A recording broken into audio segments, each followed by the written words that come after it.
तो आज हम एक बहुत ही गहरी आध्यात्मिक यात्रा पर चलने वाले हैं। एक ऐसी यात्रा जो एक खास आध्यात्मिक प्रवचन पर आधारित है। हम मिलकर समझेंगे कि अपने अंदर बदलाव लाकर एक ऊंचा आध्यात्मिक पद कैसे पाया जा सकता है।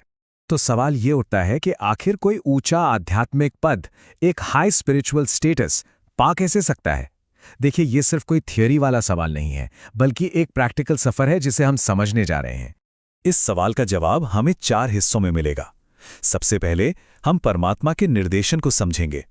फिर हम याद की यात्रा की गहराई में जाएंगे। इसके बाद आत्मा और देह की चेतना के बीच का फर्क जानेंगे। और आखिर में उस दिव्य विरासत की बात करेंगे जिसे पाना ही असली मंजिल है। तो चलिए शुरू करते हैं। हमारा पहला पड़ाव और इस पूरी यात्रा की जो नींव है वो है परमात्मा का निर्देशन। देखिए, इस पूरी यात्रा की जो मास्टर की है वो है ये एक शब्द, श्रीमत। इसका सीधा सा मतलब है सबसे ऊंची सलाह, यानी उस एक परमात्मा के सबसे श्रेष्ठ निर्देश। स्रोत के मुताबिक ये वही मूल ज्ञान है जो गीता में भी मिलता है, एक ऐसा दिव्य गाइडेंस जो हमारे हर काम को, हमारे पूरे जीवन को दिशा देता है। तो अब सवाल आता है कि इस श्रीमत पर चलें कैसे। इसके लिए 3 बहुत जरूरी सावधानियां बताई गई हैं। पहली, किसी को मन से भी, मतलब ख्याल में भी दुख न पहुंचाना। दूसरी, चाहे जो हो जाए गुस्सा नहीं करना। और तीसरी, परमात्मा के कार्य में, जिसे स्रोत में रुद्र यज्ञ कहा गया है, उसमें कभी कोई रुकावट नहीं बनना। समझिए, ये 3 बातें ही ऊंचे पद की पहली सीढ़ी हैं। ठीक है, तो ये सावधानियां तो हुई पहली सीढ़ी। अब आगे बढ़ते हैं और अब हम आते हैं याद की यात्रा पर। समझिए कि ये साधना का दिल है, सबसे मुख्य अभ्यास।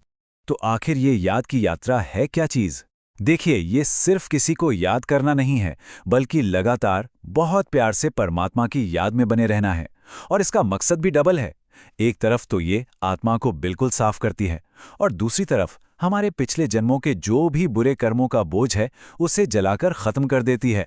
अब इस लगातार याद को कैसे समझा जाए? देखिए, यहाँ एक बहुत खूबसूरत मिसाल दी गई है, आशिक और माशूक की।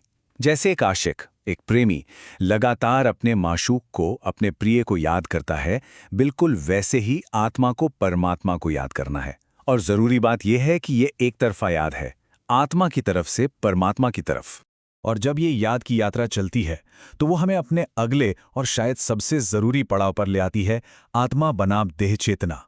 ये एक बहुत बड़ा शिफ्ट है, अपनी पहचान को बदलने का। यहां पर ना 2 बिल्कुल अलग दुनियाएं हैं। एक तरफ है देही अभिमानी, यानी वो जो खुद को आत्मा समझता है। वो कैसा होगा? अहंकार रहित, शांत, मीठा बोलने वाला। उसके शब्दों और कामों में एक रॉयल्टी होगी। और दूसरी तरफ है देह अभिमानी, जो खुद को बस ये शरीर मानता है। वो अहंकार से चलेगा, उसे गुस्सा आएगा, वो दूसरों को दुख देगा। और ये सब माया, यानी एक भ्रम का नतीजा है। और इन दोनों अवस्थाओं में सिर्फ थोड़ा बहुत फर्क नहीं है, बल्कि जमीन आसमान का अंतर है। क्यों? क्योंकि स्रोत में एक बहुत सीधी, बहुत शक्तिशाली बात कही गई है। देह अभिमान मार डालता है। सोचिए, कितनी गहरी बात है। ये दिखाता है कि आध्यात्मिक नजरिए से खुद को सिर्फ शरीर समझना कितना खतरनाक है। तो फिर सवाल ये उठता है कि ये बदलाव लाएं कैसे? देह अभिमान से निकलकर देही अभिमानी बने कैसे? इसके लिए भी कुछ बहुत प्रैक्टिकल तरीके बताए गए हैं, जैसे विनम्रता अपनाना, बहुत रॉयल तरीके से बात करना, कि मुंह से जैसे रत्न निकलें, किसी को कभी दुख ना देना, और दूसरों के लिए एक आध्यात्मिक लाइट हाउस की तरह बनना जो उन्हें रास्ता दिखाए, और हमेशा एक खुशमिजाज दिव्य व्यवहार बनाए रखना। तो इतनी मेहनत, ये सारे अनुशासन, ये याद की यात्रा, ये सब किस लिए? आखिर इस सफर की मंजिल क्या है? यही हम समझेंगे अपने आखिरी हिस्से में। वो दिव्य विरासत जिसे पाना ही इस सफर का असली इनाम है। इस विरासत को समझने के लिए ना हमें समय के एक बहुत बड़े चक्र को देखना होगा। सोचिए, एक ऐसा भी वक्त था जिसे सतयुग या स्वर्ण युग कहते हैं, जब ये दुनिया हर तरह से 100% सॉल्वेंट थी। मतलब आध्यात्मिक रूप से भी और भौतिक रूप से भी पूरी तरह से भरपूर, संपन्न और संपूर्ण। लेकिन फिर क्या हुआ? 84 जन्मों का एक लंबा चक्र शुरू हुआ, और इस सफर में आत्मा की जो असली शक्ति और पवित्रता थी वो धीरे धीरे कम होती गई।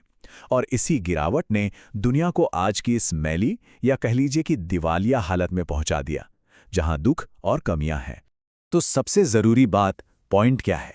ये पूरी आध्यात्मिक यात्रा उसी खोई हुई दिव्य स्थिति को फिर से पाने के लिए है।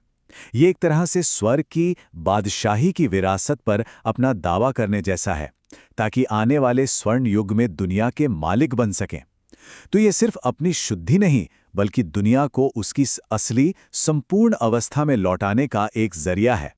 और देखिए, ये सारी बात इस एक विचार में कितनी खूबसूरती से सिमट जाती है कि असली मंजिल सिर्फ जानना नहीं है, बल्कि बन जाना है। उन शिक्षाओं को अपने व्यवहार में, अपने स्वरूप में ले आना, क्योंकि जो ऐसा कर पाते हैं वही आत्माएं असल में ज्ञान और प्रेम का स्वरूप बन जाती हैं। तो ये सफर सिर्फ जानकारी का नहीं, बल्कि पूरे ट्रांसफॉर्मेशन का, एक संपूर्ण रूपांतरण का है।